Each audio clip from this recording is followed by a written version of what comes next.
Body language কেন সেলসের 70% নির্ধারণ করে?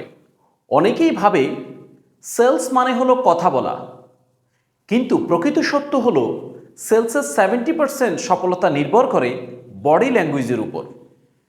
কাস্টমারের সাথে একটা হাসি দিয়ে কথা বলা, চোখে চোখ রেখে কথা বলা, সোজা দেহভঙ্গি নিয়ে কথা বলা, এই তিনটাই কাস্টমারের ভিতরে একটা আত্মবিশ্বাসের ঝলক তৈরি করে। আপনি যদি আত্মবিশ্বাস দেখাতে পারেন, অর্থাৎ আত্মবিশ্বাস তৈরি করতে পারেন, আপনার কথা ভুল হলেও মানুষ আপনাকে বিশ্বাস করবে, আপনাকে কনফিডেন্ট ফিল করবে। কারণ body language equal to sales language. আপনার ভঙ্গিই ঠিক করে আপনি জয়ী নাকি পরাজিত।